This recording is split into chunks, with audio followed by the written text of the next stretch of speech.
तो ये आपके वो नोट्स रहे जो कि मैंने कहा था, यहां से मैं आपको दे दूंगा। ठीक है भाई, यहां से ये इस वाले के नोट्स रहे, फर्दर आगे ये हमारे। तो अब हम लोग देखने जा रहे हैं किस चीज को, फिजियोलॉजी ऑफ किडनी, किडनी की फिजियोलॉजी, यानी किडनी की वर्किंग के बारे में हम लोग यहाँ पर बात कर रहे हैं। ठीक है, किडनी का काम क्या है? फिल्ट्रेशन करना। क्या करना? और ये नॉर्मल फिल्ट्रेशन नहीं होता है, इसे हम फिल्ट्रेशन ना कहकर हम इसे कहते हैं अल्ट्रा फिल्ट्रेशन। बहुत अल्ट्रा फिल्ट्रेशन होता है, कैसे होता है समझ में आएगा। ठीक है, और ये फिल्ट्रेशन करने के लिए, ये अल्ट्रा फिल्ट्रेशन कहाँ होता है? नेफ्रॉन में होता है। कहाँ होता है? क्योंकि वो इसकी क्या है, फंक्शनल यूनिट है। क्या है? ठीक है, तो ये अल्ट्रा फिल्ट्रेशन करने के लिए हमें प्रेशर्स की जरूरत पड़ेगी। तो हमारे पास 3 प्रेशर होते हैं। एक होता है ग्लोमेरुलर हाइड्रोस्टैटिक प्रेशर, जिसे जीएचपी बोलते हैं, अभी समझ में आ जाएंगे सभी के नाम। दूसरा होता है कोलोइडल ऑस्मोटिक प्रेशर, जिसे सीओपी बोलते हैं। और तीसरा होता है कैप्सुलर हाइड्रोस्टैटिक प्रेशर, जिसे सीएचपी बोलते हैं। तो ये 3 प्रेशर होते हैं, जीएचपी, सीओपी और सीएचपी। ठीक है, अब इन्हें हम यहाँ पर समझने जा रहे हैं, ये कैसे काम करते हैं, इनके ये नाम ऐसे क्यों पड़े हैं। देखिए भाई, ये था हमारा वुमेन्स कैप्सूल।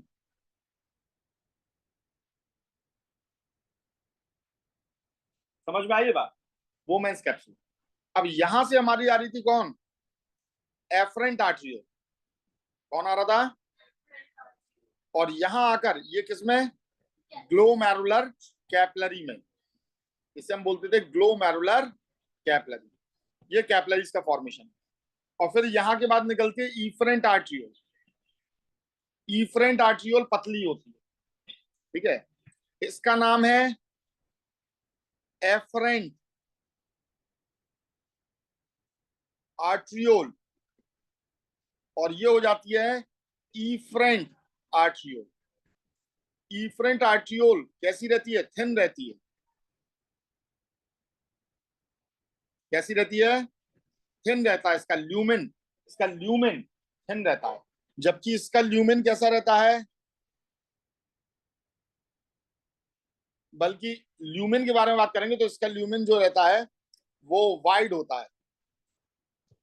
कैसा होता है? वाइड, चौड़ा ल्यूमेन होता है, यानी रास्ता काफी ज्यादा होती है ब्लड को फ्लो करने के लिए। ठीक है, अब एक बार बताओ, अगर आप एक हाईवे से चले आ रहे हो, समझना बहुत अच्छे से, आप एकदम हाईवे से, बहुत सारे लोग चले आ रहे हैं, बहुत सारे लोग, और अचानक से उन्हें पतली गली में से निकाल दें तो क्या होगा? या ऐसे समझो कि आप चौड़े रोड से चले आ रहे हो और अचानक यहाँ पर क्या है, एक पुल है जिसके नीचे नदी बह रही है, यहाँ नदी बह रही है, और पुल कर दिया हमने एकदम पतला, और बहुत कस के भीड़ आ रही है, तो क्या होगा? एक दूसरे में धक्का ज्यादा मारेंगे कि नहीं? यहाँ प्रेशर क्रिएट होगा कि नहीं होगा? यहाँ पर क्या होगा? प्रेशर क्रिएट होगा। तो ये प्रेशर किस वजह से क्रिएट हो रहा है? एफरेंट आर्टियोल का ल्यूमेन है वाइड, और इसका इफरेंट आर्टियोल का ल्यूमेन जो है वो कैसा है? नैरो है। तो यहाँ ग्लोमेरुलर कैपिलरी में, किसमें? ग्लोमेरुलर कैपिलरी में एक प्रेशर क्रिएट हो जाता है। उस प्रेशर को हम कहते हैं ग्लोमेरुलर हाइड्रोस्टैटिक प्रेशर। ये प्रेशर कहां बन रहा है? ग्लोमेरुलर कैपिलरी में बन रहा है। तो हमने इसे क्या नाम दिया?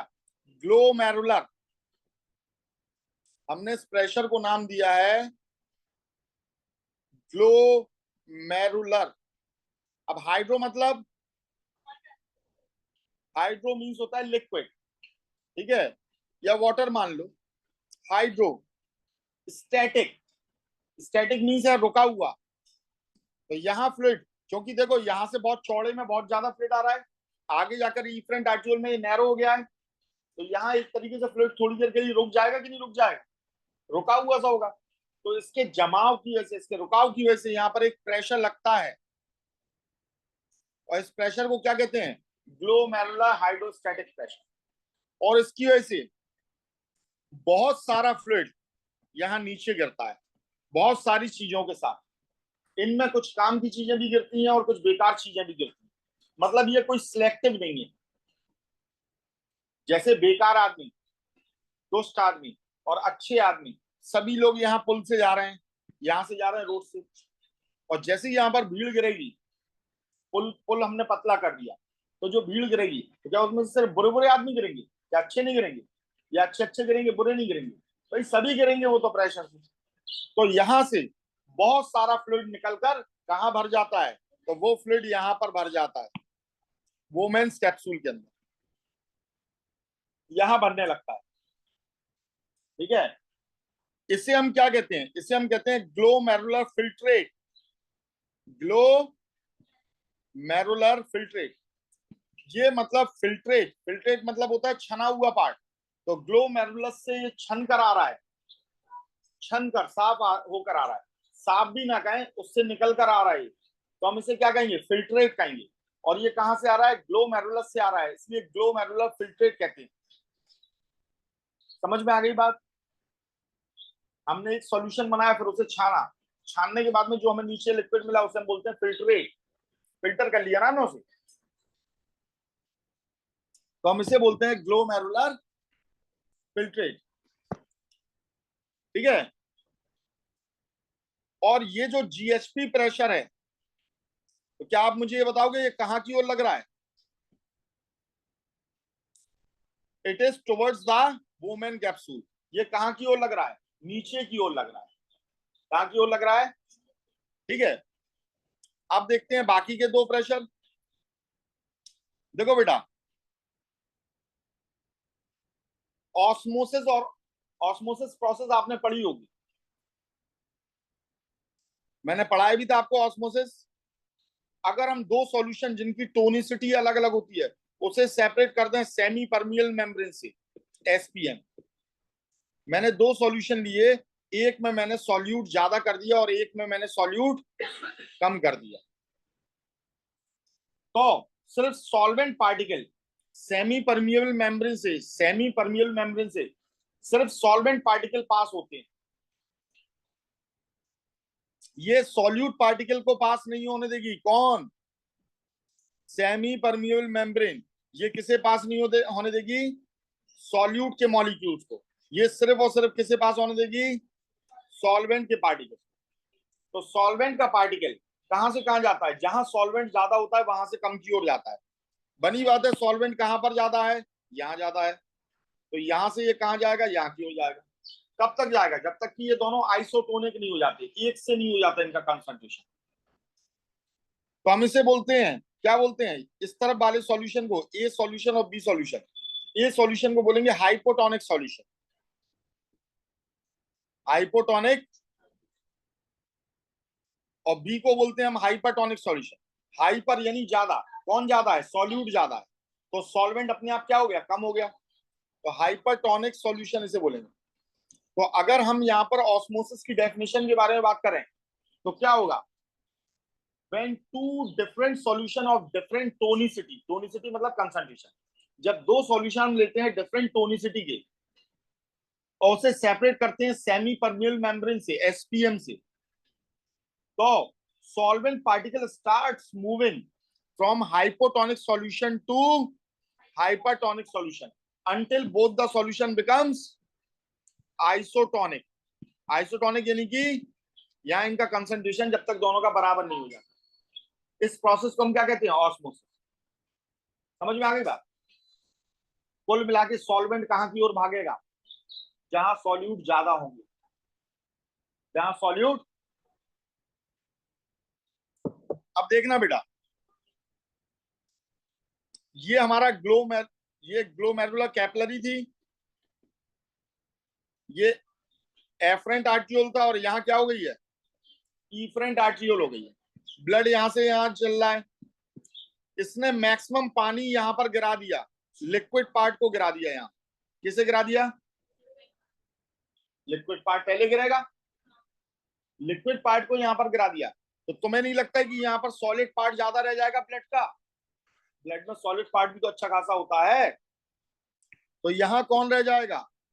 सॉलिड पार्ट रह जाएगा, और सॉलिड पार्ट रह जाएगा, तो अब ये कैसा हो गया? हाइपरटोनिक। कैसा हो गया? हाइपरटोनिक। और हाइपोटोनिक है, हाइपरटोनिक है तो ये क्या करेगा? ये सॉल्यूशन को खींचेगा कहाँ? अपनी ओर।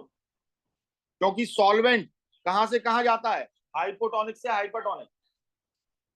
अब यहां पर क्या है बेटा? वोमेंस कैप्सूल है और इसके अंदर क्या भरा हुआ है? पानी भरा हुआ है खूब सारा। और ये लगभग इसके टच में ही रहती है। ये मैंने दूर करके बना दिया ग्लोमेरुलर कैप्सूल। तो ये उल्टा ऊपर की ओर प्रेशर नहीं लगाएगी? सॉल्वेंट उल्टा ऊपर की ओर नहीं आएगा? आएगा कि नहीं आएगा? तो इसमें प्रेशर कहाँ लग रहा है? ऊपर की ओर। और ये प्रेशर फर्दर और लिक्विड को नीचे आने से रोक रहा है कि नहीं? क्योंकि इसके ऑपोजिट में है कि नहीं है? भाई जीएचपी नीचे की ओर लग रहा था, ये लिक्विड को नीचे की ओर लेकर आ रहा था। अब जो सीएचपी है वो लिक्विड को कहां खींच रहा है? ऊपर की ओर। तो यानी ये इससे थोड़ा बहुत कैंसिल नहीं कर रहा? थोड़ा बहुत कैंसिल नहीं कर रहा? कैसे कर रहा है कि नहीं कर रहा है? तो इसका मतलब ये जो सीओपी होता है, क्या होता है? ये कहां लग रहा है? अगेंस्ट में। किसके? जीएचपी के। समझ में आ गई बात? अगेंस्ट में लगेगा, दोनों अगेंस्ट में होते हैं। ठीक है, अब देखना। अब तीसरा प्रेशर क्या होता है? तीसरा प्रेशर होता है GHP, sorry CHP, capsular hydrostatic pressure. अब आपने देखा होगा, आप चाय कभी कभी चाय पी हो तो चाय को आप छानते हो इस कप के अंदर, इस कप के अंदर लगा देते हो आप छन्नी, है ना? इस छन्नी के थ्रू ही आपका ये फिल्टर होता है। अब छन्नी में आपने दम से यहाँ पर क्या भरी है? चाय। अब ये चाय ऊपर तक भर गई, ऊपर तक भर गई। तो अब ये नीचे वाली चाय जो है वो अंदर आने वाली चाय पर उल्टा प्रेशर नहीं लगाएगी क्या? लगाएगी कि नहीं? अब नीचे जो चाय है वो आने वाली चाय पर ऊपर प्रेशर लगाती है, तो छन्नी के ऊपर भी चाय आ जाती है, आपने देखा होगा। ठीक है, और डालोगे तो नीचे बगल से गिर जाएगी। समझने वाली बात यह है कि यहाँ ऑलरेडी जो चाय भरी हुई है वो कहाँ की ओर प्रेशर लगा रही है? जिससे नीचे आने वाली चाय को क्या हो रहा है? ऑपोज। क्या हो रहा है? तो ये जो सीएचपी है, ये सीएचपी भी कहाँ की ओर लग रहा है? ऑपोजिट लग रहा है। इसे हमने नाम क्या दिया है? इसे हमने नाम दिया है कैप्सुलर। वोमेंस कैप्सूल में लग रहा ना, इस कैप्सूल के अंदर भी हाइड्रो यानी फ्लूइड, रोका हुआ फ्लूइड मौजूद है, हाइड्रोस्टैटिक। और वो कहां की ओर प्रेशर लगा रहा? ऊपर की ओर। तो हम इसे बोलेंगे कैप्सुलर हाइड्रोस्टैटिक प्रेशर। क्या तीनों के नाम समझ में आ गए? ग्लोमेरुलर हाइड्रोस्टैटिक प्रेशर कहां लग रहा है? ग्लोमेरुलस से नीचे की ओर। क्योंकि उसमें जो लिक्विड आपका रुक जा रहा था, जो लिक्विड रुक जा रहा था, तो वो लिक्विड आपका नीचे की ओर गिर रहा था। ठीक है, दूसरा लग रहा है कोलोइडल ऑस्मोटिक प्रेशर। जब ग्लोमेरुलस के अंदर ही, ग्लोमेरुलस के अंदर ही जब यहाँ सॉलिड पार्टिकल ज्यादा हो जा रहे हैं, तो ये हम कह रहे हैं नीचे से नहीं खींच रहा है, पर इसी के लिक्विड्स को जाने को अपोज तो कर रहा है कि नहीं कर रहा है? ये इसी के लिक्विड को जाने को अपोज कर रहा है कि नहीं कर रहा? समझ में आ गई बात? इसी के लिक्विड को और नीचे जाने की में अपोज कर रहा है। ये लिक्विड्स को, इन लिक्विड्स को अब नीचे नहीं जाने दे रहा, पूरी तरीके से नहीं। अब ये ताकत पर डिपेंड करेगा। तो ये कहां लग रहा है? ये यहीं लग रहा है। यहां देख रहे हो ना, यहां पर ये लग रहा है, ये वाला प्रेशर। कौन सा? कोलोइडियल ऑस्मोटिक प्रेशर।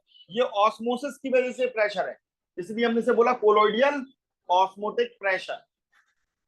ठीक है, अब इसके अंदर ये जो लिक्विड भर गया है, ये लिक्विड इस आने वाले लिक्विड को अपोज करेगा कि नहीं करेगा? तो इसे बोलेंगे हम क्या चीज? कैप्सुलर। कैप्सूल के अंदर लग रहा है, हाइड्रोस्टैटिक, रुके हुए फ्लूइड की वजह से ये प्रेशर लग रहा है और ऑपोजिट डायरेक्शन में लगा। तो कुल मिलाकर यहां पर अगर आप देखोगे, जीएचपी एक डायरेक्शन में लगते हैं नीचे की ओर, सीओपी कहां की ओर लग रहा है? ऊपर की ओर। और सीएचपी कहां की ओर लग रहा है? ऊपर की ओर। ये दोनों ही ऊपर की ओर लग रहे हैं, दिख नहीं रहे दो एरो ऊपर जाते हुए बेटा?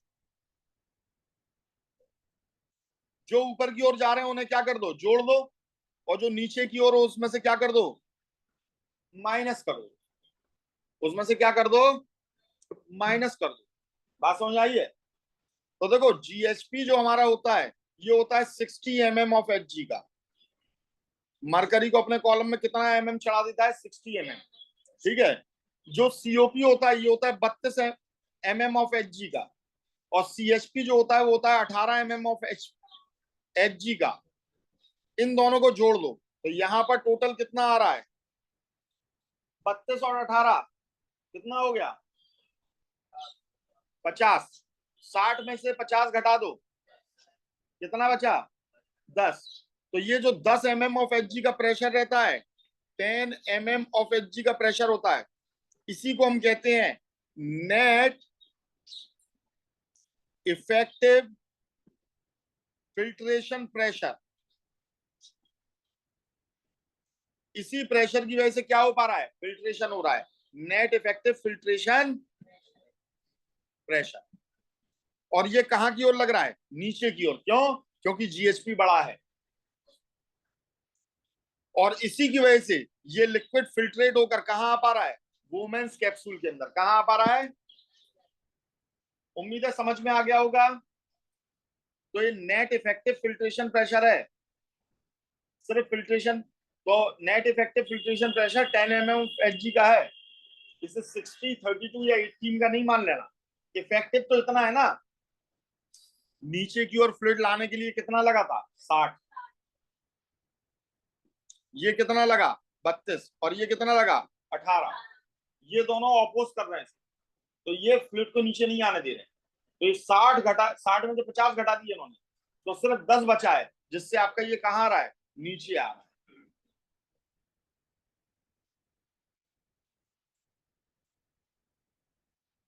ठीक है, ये नीचे आ रहा है।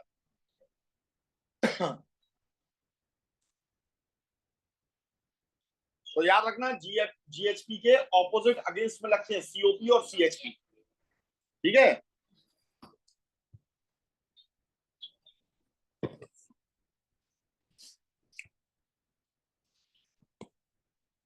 पूरी बॉडी में सबसे ज्यादा प्रेशर अगर किसी कैपिलरी में होता है तो वो यही ग्लोमेरुलर कैपिलरीज होती हैं, और कहीं पर भी इतना ज्यादा प्रेशर नहीं होता है।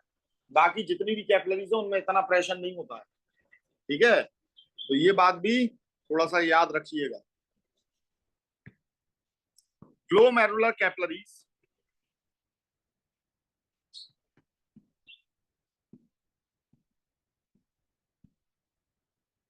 are termed as high pressure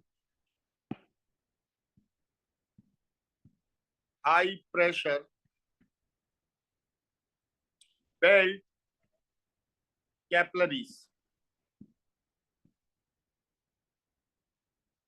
because it contains, yeah, it faces maximum pressure. Maximum pressure, सबसे ज्यादा प्रेशर इनमें लग रहा है। ठीक है बेटा, उम्मीद है समझ में आ गया होगा आपको ये।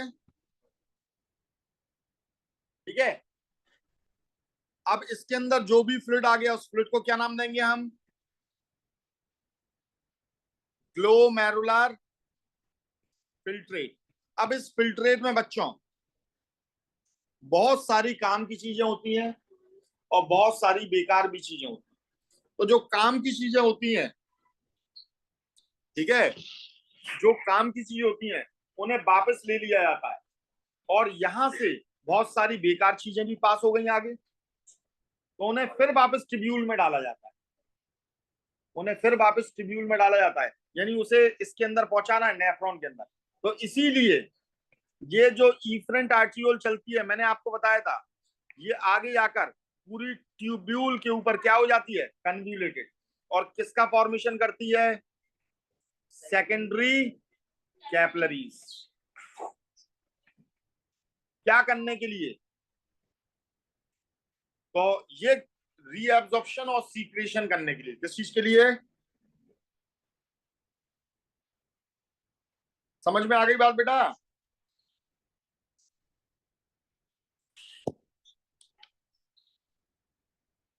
हाँ, बता रहे हैं बेटा।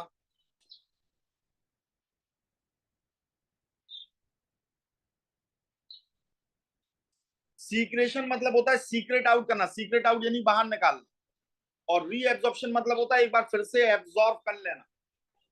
ठीक है, एक बार फिर से एब्जॉर्ब कर लेना। ठीक है,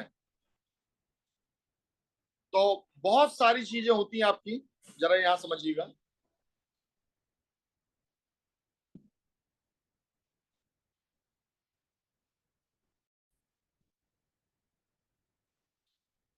बच्चों, जो ग्लोमेरुलर फिल्ट्रेट होता है,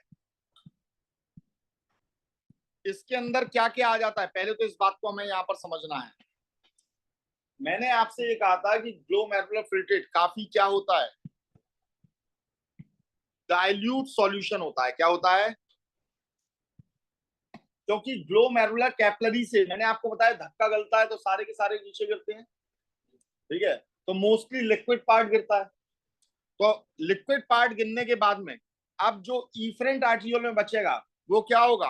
वो थिकर पार्ट होगा। क्या होगा? यानी अब आपका ब्लड कैसा हो जाएगा? थिक हो जाएगा। और बहुत ज्यादा थिक हो गया तो इस ब्लड को बहने में परेशानी होगी। बहने में परेशानी होगी कि नहीं होगी? अगर मैं नॉर्मल पानी को बहाऊं और एक कीचड़ वाले पानी को बहाऊं तो इजीली कौन बहेगा?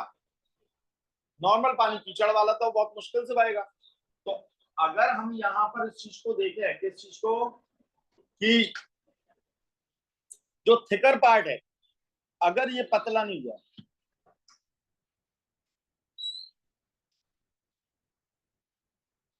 उठो ना, अगर जो थिकर पार्ट है, ये थिकर पार्ट अगर पतला नहीं हुआ, क्या नहीं हुआ, तो इस ब्लड को फ्लो करने में बहुत परेशानी होगी। और अगर ब्लड को फ्लो करने में बहुत परेशानी होगी तो आपको हार्ट अटैक भी पड़ सकता है। हार्ट को ज्यादा मशक्कत करनी पड़ेगी, ज्यादा मेहनत करनी पड़ेगी। तो जरूरी है कि थिकर को हम फिर से क्या करें? थिन। यानी पानी जो बहुत ज्यादा गिर गया है उस पानी को भी हम एब्जॉर्ब करें, और जो काम की चीजें गिर गई हैं उन्हें फिर से एक बार एब्जॉर्ब करें, यानी री एब्जॉर्ब करें। और ग्लोमेरुलर फिल्ट्रेट में जो अच्छी चीजें आ गई हैं उन्हें हम क्या कर दें? सीक्रेट कर दें। मतलब बेकार चीजों को हम सीक्रेट कर दें। किससे? इफरेंट आर्टियोल से। और अच्छी चीजें जो हैं वो हम वापस ब्लड के अंदर भेज दें, वापस उसके अंदर भेज दें ब्लड के अंदर। ठीक है, तो ये रीएब्जॉर्प्शन और सीक्रेशन चलाते हैं। अब एक एक करके समझेंगे अपन लोग कैसे, अभी बहुत अच्छे से क्लियर हो जाएगा आपको।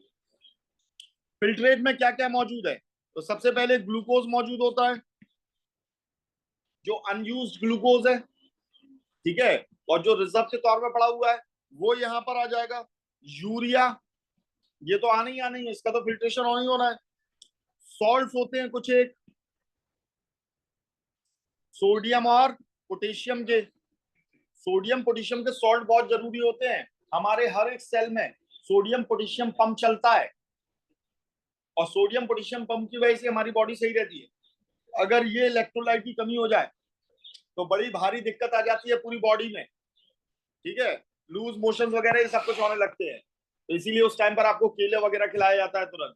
ठीक है ना, कि आपके सोडियम पोटेशियम या इलेक्ट्रोलाइट पिलाया जाता है ताकि वो बन जाए, बराबर हो जाए। जैसे बच्चों में आपने देखा होगा, जब उन्हें डायरिया हो जाता है, लूज मोशन होने लगते हैं, तो उन्हें ओआरएस दिया जाता है। ओआरएस में सोडियम पोटेशियम के ही सॉल्ट्स वगैरह रहते हैं। ये सोडियम पोटेशियम साइकिल को सही करते हैं बॉडी। ठीक है, तब जाकर बॉडी सही रहती है। तो सोडियम पोटेशियम के सॉल्ट्स होते हैं, ये भी आ जाते हैं ग्लोमेरुलर फिल्ट्रेट में नीचे गिरकर। हार्मोन्स भी आ जाते हैं। हार्मोन्स जितने हमें यूज करना है उतने यूज के, बाकी हमारी पूरी बॉडी के बाहर निकलना है। ठीक है, कुछ क्रिएटाइन भी होता है, कुछ क्रिएटाइन भी होता है। ठीक है, कुछ अमीनो एसिड्स भी होते हैं। अमीनो एसिड्स क्या होते हैं? जिनसे मिलकर प्रोटीन बनती है, उन्हें हम बोलते हैं अमीनो एसिड्स। ठीक है, अमीनो एसिड्स होते हैं, कुछ अमोनिया भी होती है थोड़ी बहुत, एंड अदर प्लाज्मा सॉल्यूट, और कुछ प्लाज्मा के भी सॉल्यूट हैं, क्योंकि ये ब्लड के थ्रू आ रहा है ना, तो उसके सॉल्यूट भी तो गिर जाएंगे, उसके सॉल्यूट भी तो गिर जाएंगे। ठीक है, कुछ एक कार्पोसल्स भी आ जाते हैं।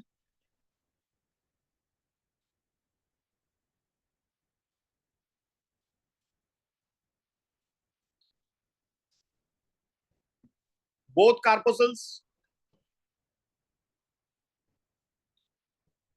कौन कौन से?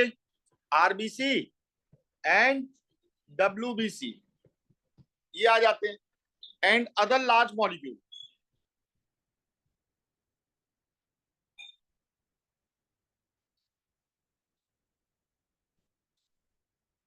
ठीक है भाई।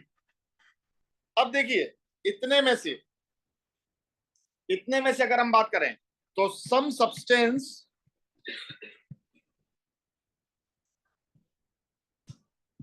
which has to be retained, which has to be retained मतलब जिन्हें बॉडी में रहना चाहिए, in body, like glucose. Glucose तो हमारा अल्टीमेट फ्यूल है, ठीक है, तो इससे बॉडी को वापस जरूरत पड़ेगी। ये अलग बात है, डायबिटीज वालों में ग्लूकोज अब सेल के अंदर नहीं जा रहा, तो ग्लूकोज का अमाउंट इतना ज्यादा हो गया, इतना ज्यादा हो गया कि उसकी वजह से ब्लड कैसा होता जा रहा है, गाढ़ा, तो उसका निकलना जरूरी होता है, तो वो यूरिन के साथ पास आउट हो जाएगा। पर अगर आप नॉन डायबिटिक हो, तो ग्लूकोज को रीएब्सॉर्ब करना जरूरी है।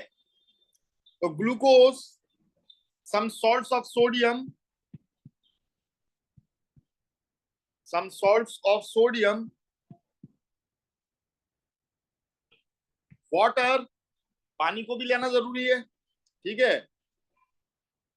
हार्मोन्स, कुछ एक हार्मोन्स भी जो जबरदस्ती में चले आए थे, अभी उनका काम है बॉडी के अंदर, ठीक है। तो ये जितनी भी चीजें रहती हैं, इन्हें हमें रीएब्सॉर्ब करना पड़ेगा। क्या करना पड़ेगा? रीएब्सॉर्ब, दे आर रीएब्सॉर्ब, वापस रीएब्सॉर्ब करना है। कहां से? ग्लोमेरुलर फिल्ट्रेट से। ग्लोमेरुलर फिल्ट्रेट कहाँ है? टिब्यूल के अंदर। वोमेन्स कैप्सूल के बाद वो टिब्यूल में पहुंच गया, पीसीटी, डीसीटी और लूप ऑफ एनले में, नेक के थ्रू होता हुआ, ठीक है। तो वहां पर उसे क्या करना पड़ेगा? रीएब्सॉर्ब होना पड़ेगा। और रीएब्सॉर्ब कौन करेगा? सेकेंडरी कैपलरी इसे रीएब्सॉर्ब करेंगी, ठीक है। टू एक्सटेंट, कितने एक्सटेंट तक? That normal concentration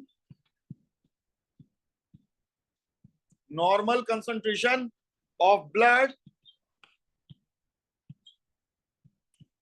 is not disturb. Normal concentration blood का क्या नहीं होना चाहिए? डिस्टर्ब नहीं होना चाहिए।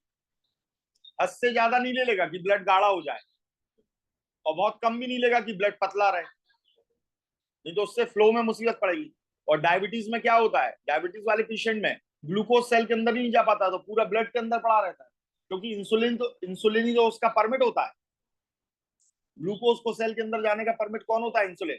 परमिट है ही नहीं है, इंसुलिन बन ही नहीं रहा, तो ग्लूकोज पूरा कहाँ पड़ा हुआ है? ब्लड के अंदर। तो वो ज्यादा हो गया, वो कंसंट्रेशन को डिस्टर्ब कर रहा है, तो उसे निकालना पड़ेगा। तो उस टाइम पर ये ग्लूकोज को रीएब्सॉर्ब नहीं करेगा, ठीक है। तो रीएब्सॉर्प्शन मतलब ये हो जाता है कि जब रीएब्सॉर्ब हो जाता है, ठीक है, जब काम की चीजें रीएब्सॉर्ब हो जाती है, कहां से? कहां से? बाय सेकेंडरी कैपिलरी इन्हें रीएब्सॉर्ब कर लेती है। कहां से? टिब्यूल में से, फ्रॉम टिब्यूल। तो टिब्यूल में से जब काम की चीजें कहां पहुंचती हैं? सेकेंडरी कैपिलरी में। तो हम इसे क्या बोलते हैं? इसे हम बोलते हैं री एब्जॉर्प्शन,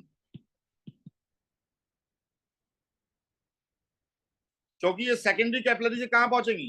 वापस आपके बॉडी ब्लड में। ये वापस कहां पहुंच गई है? ब्लड में पहुंच गई, ठीक है। अब यहां क्या होगा बेटा? कुछ ऐसे भी सब्सटेंस होते हैं, सम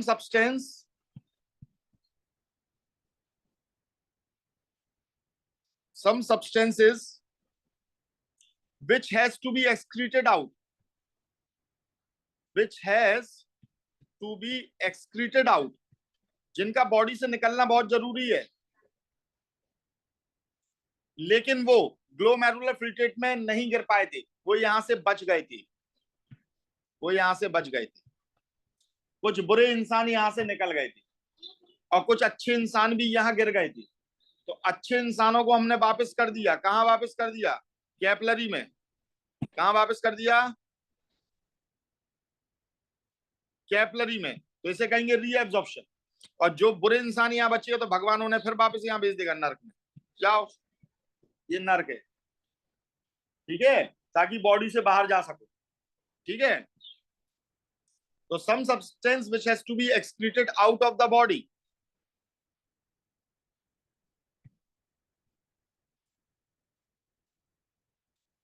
सच एज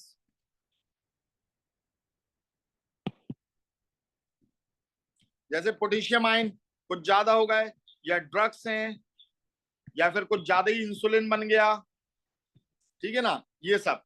तो ये सब सीक्रेट होते हैं, they are secreted, they are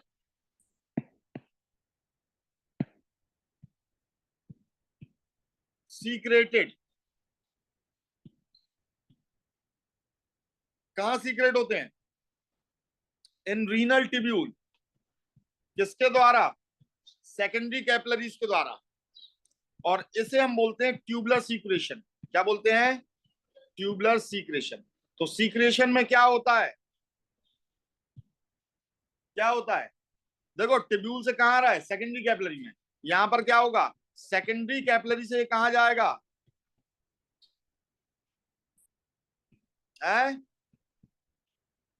renal tubule के अंदर। किसके अंदर? ठीक है। अब जो हमारा नेफ्रॉन है, नेफ्रॉन में अलग अलग पार्ट होते हैं, आपको मालूम है, पीसीटी होता है, डीसीटी होता है, लूप ऑफ हेनले होता है। इन सब में अलग अलग हिस्सों में अलग अलग चीजों का रीअब्जॉर्प्शन और सीक्रेशन होता है। मतलब इनकी साइट्स अलग अलग होती हैं। कहीं पानी पर कहीं पानी का सीक्रेशन ज्यादा होता है, कहीं पोटेशियम का होता है, कहीं कहीं हार्मोन्स का होता है। तो सब जगह अलग अलग सीक्रेशन होता है, अलग अलग चीजों का अलग अलग जगह पर सीक्रेशन होता है। पानी का तो सभी जगह से होता है, पर कहीं पर पानी का ज्यादा होता है। तो अब हम उसी चीज को यहाँ पर पढ़ेंगे कि किस चीज का सीक्रेशन कहाँ पर ज्यादा होता है। तो उम्मीद है सीक्रेशन और ये रीअब्जॉर्प्शन समझ में आ गया होगा। आ गया कि नहीं आया? ठीक है। और फिर फाइनली जाकर यूरिन बनेगी। तो यूरिन कहाँ बनती है?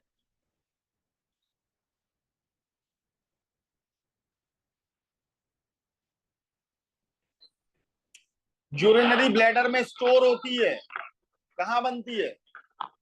किडनी के अंदर। किडनी की फंक्शनल यूनिट कौन है? नेफ्रॉन। और नेफ्रॉन में फाइनल यूरिन कहाँ बनेगी? तो याद रखना, हमने ये जो देखा था, क्या देखा था भाई?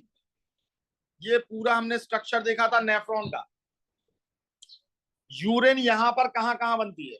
यहां जो यूरिन बनेगी उसे हम बोलेंगे फर्स्ट स्टेज यूरिन। वो यूरिन नहीं होगी, यहां बनेगी सेकंड, यहां होगी थर्ड, ऐसे बनती जाएगी। अल्टीमेटली जो फाइनल यूरिन का फॉर्मेशन होगा बेटा, वो कहलाता है कहां पर? डीसीटी में। डीसीटी में बनने के बाद फिर कलेक्टिंग डक्ट में पहुंचती है। तो फाइनल यूरिन कहां बनती है? डीसीटी में बनती है। नेफ्रॉन के डीसीटी में फाइनल यूरिन वर्ड को यूज किया जाता है। समझ में आ गई बात? वरना सभी जगह प्राइमरी सेकेंडरी यूरिन कहलाती है वो। ठीक है। तो उम्मीद है ये सब समझ में आ गया होगा अच्छे से आपको। ठीक है। तो हम लोग ने यहाँ पर एनाटॉमी भी कर ली है और अभी फिजियोलॉजी की भी बात कर ली है। अभी इसमें अपन और भी कुछ चीजों को देखेंगे, उसके बाद में अपना ये कल चैप्टर खत्म होगा। ठीक है, चलिए, थैंक यू।